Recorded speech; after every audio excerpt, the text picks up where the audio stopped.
Financial literacy is not just about how you manage your money, but it's also what you don't spend your money on. The reality is that you can afford anything, but not everything. Whether you're a born spender or a born saver, you can always make smarter decisions with your hard-earned money.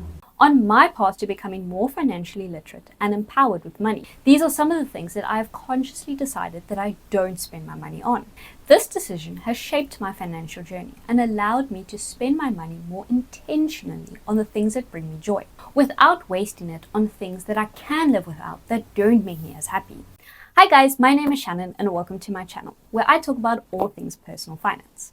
So let's get right into it. Here are 18 things that I no longer spend my money on as a financially literate 24-year-old. Number 1, interest on credit cards or any late fees. I do have a credit card and only use my credit card as I believe that using it responsibly, like a debit card, and paying it in full at the end of every month, I am able to generate money back from the banking reward system that is well worth my time and effort. However, I do budget strictly and don't spend any more on my credit limit than what I am able to afford. And that goes without saying that I don't spend the maximum limit on my credit card. You can keep things from falling through the cracks by setting up calendar reminders or by setting up debit orders to pay back your credit card in full at the end of every month after you've received your paycheck.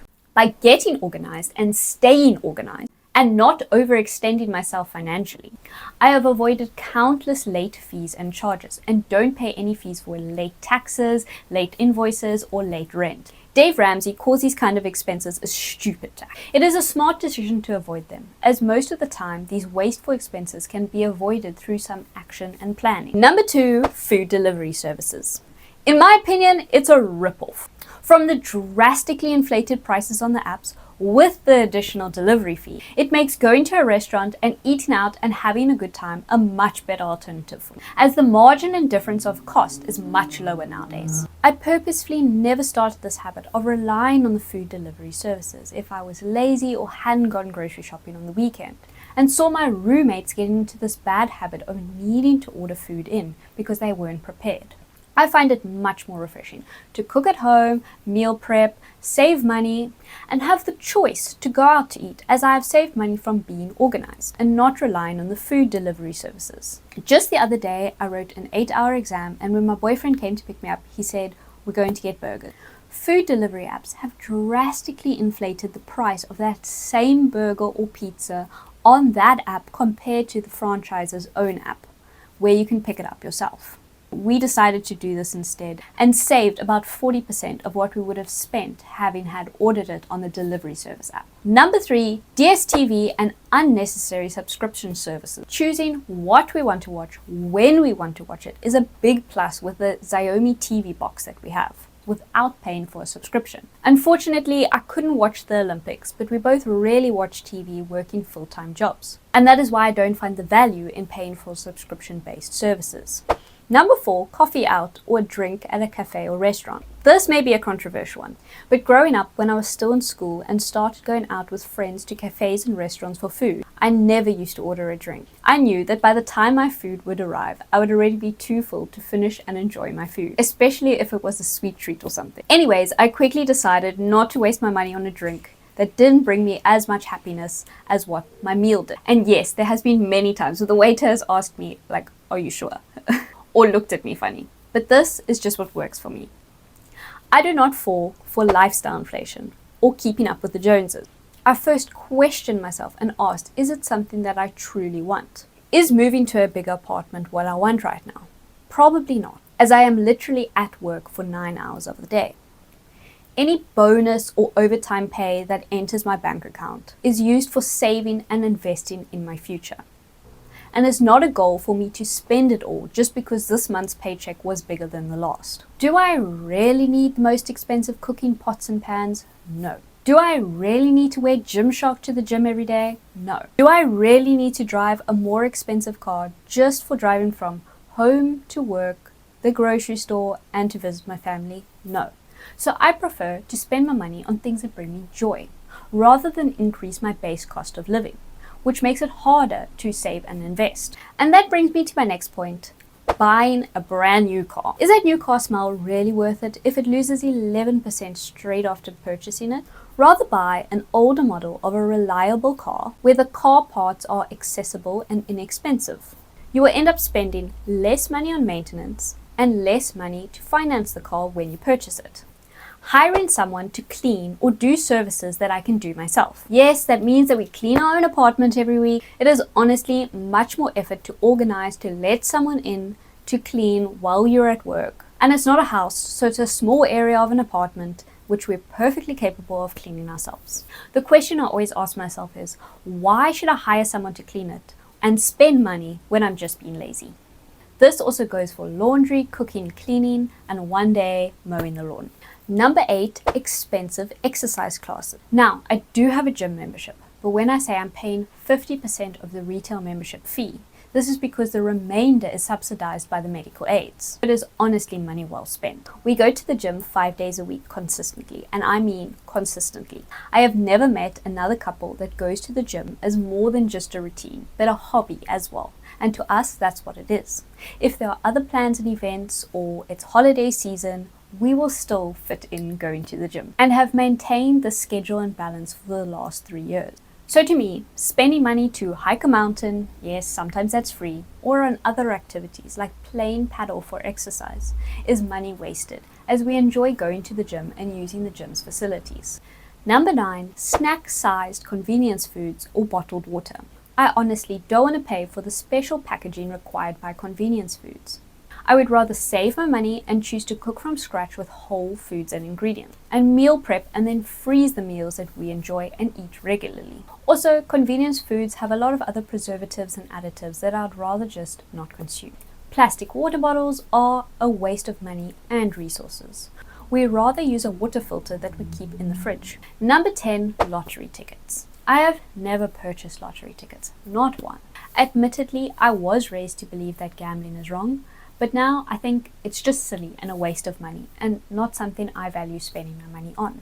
The odds are that I will not win, and it is a sad reality that the lottery preys on desperate people. These people are often living paycheck to paycheck, spending what little extra money they might have on a far-fetched hope. Rich people do not play the lotto. I find more value in investing the money that I would have spent on a lottery ticket and letting it compound over time. This provides a much greater use of my hard-earned money.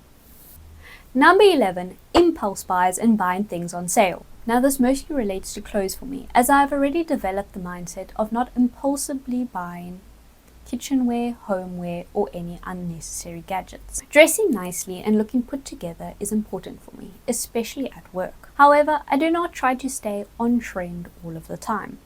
Growing up, I would always wear my favorite few pieces of clothing, and I realized that when I got older and had to dress appropriately for work, I still always gravitate to my favorite top or shirt or jacket. So there really is no point in filling up my cupboard with variation. If there is a sale on at Zara, I will not be flocking there. Expensive hobbies. I think creativity, leisure, and hobbies are important and healthy to have.